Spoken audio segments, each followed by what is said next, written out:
रामधारी गुप्ता उच्च गति अभ्यास खंड 1 प्रतिलेखन संख्या 27-28 स्पीड 100 शब्द प्रति मिनट। Ready start.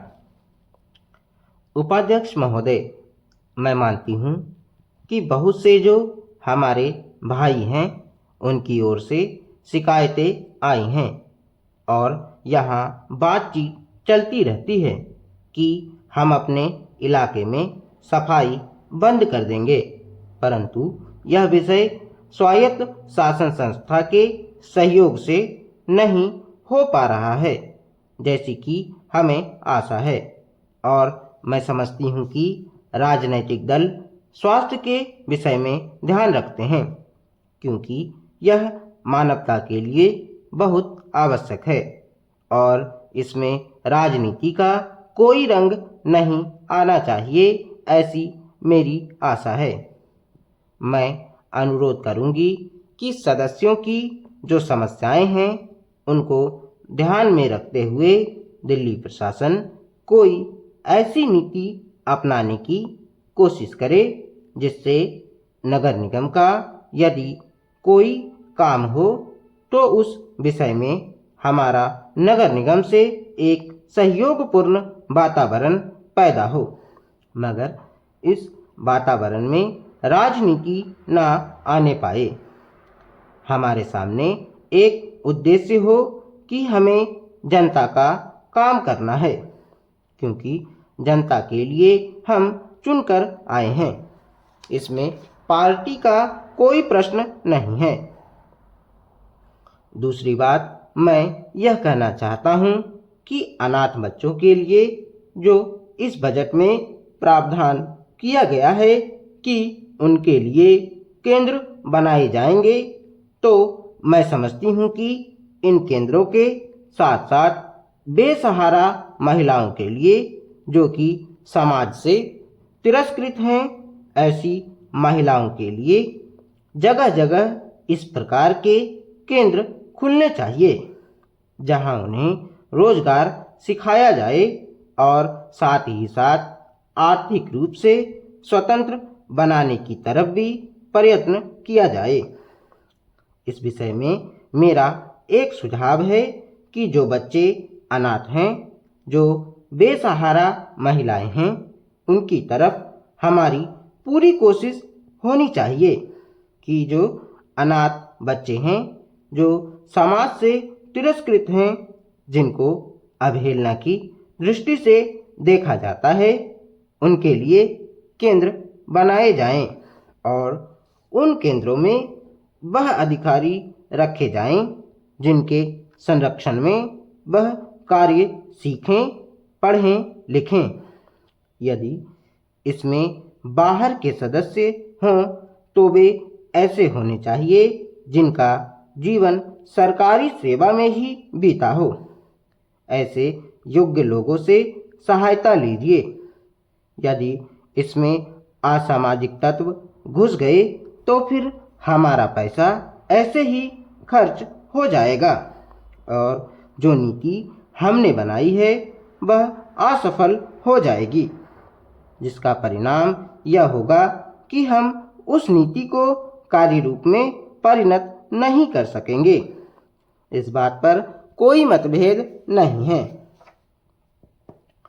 उपाध्यक्ष महोदय, रूस में भारत के जो मानचित्र प्रकाशित हुए हैं उनमें भारत के कुछ हिस्से को सही तरीके से नहीं दिखाया गया है। इसको सरकार भी मानती है और इस विषय पर कोई मतभेद नहीं है। प्रश्न यह है कि अगर किसी देश ने हमारे देश का गलत मानचित्र प्रकाशित किया है तो एक सरकार के रूप में भारत सरकार का जो कर्तव्य है उसने उसको निभाया है या नहीं, और अगर निभाया है तो किस प्रकार से निभाया है। जब भारत सरकार का ध्यान इसमें प्रकाशित उस मानचित्र की ओर दिलाया गया जिसमें हमारे देश के कुछ भाग को गलत ढंग से दिखाया गया था, तो उसने 1956 में ही, जबकि न तो भारत और चीन की सीमा का प्रश्न पैदा हुआ था। इस बारे में रूस ने विरोध किया। इसके बाद भारत सरकार ने लगातार 4 बार रूस सरकार से लिखित रूप से विरोध किया कि हमारे मानचित्र को ठीक से नहीं दिखाया गया है। जिस मानचित्र को लेकर यह चर्चा हो रही है, जब उसकी ओर भारत का ध्यान गया तो उसने जून, जुलाई और अगस्त में लगातार 3 बार अपने राजदूत के माध्यम से और रूस के जो अधिकारी हमारे देश में आए उनसे बातचीत करके रूस का ध्यान इस ओर आकर्षित किया कि उसने इस देश का मानचित्र ठीक नहीं दिखाया है। प्रश्न यह है कि जिस मानचित्र के बारे में हम चर्चा कर रहे हैं उसके बारे में हमें चिंता होनी चाहिए या नहीं। मैं समझता हूँ कि अगर दुनिया का कोई भी देश हमारा मानचित्र सही ढंग से नहीं दिखाता है तो स्वाभाविक रूप से देश को उसके बारे में चिंता करनी चाहिए। हम अपने कर्तव्य से नहीं चूक सकते हैं, लेकिन जहाँ तक इस चर्चा का संबंध है, मैं माननीय सदस्य की प्रशंसा करता अगर वह उन समस्त देशों का जिक्र करते और निंदा करते जिन्होंने हमारे मानचित्र को गलत ढंग से दिखाया है। उदाहरण के लिए पाकिस्तान को शिकायत है उसके मानचित्र को केवल रूस, इराक और मिस्र ने ही नहीं बल्कि अमेरिका ने भी गलत दिखाया है।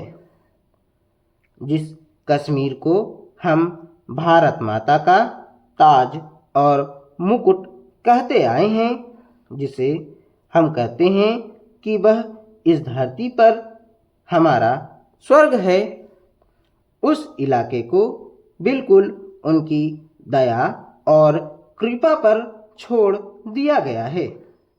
यह बात उत्साहवर्धक नहीं है।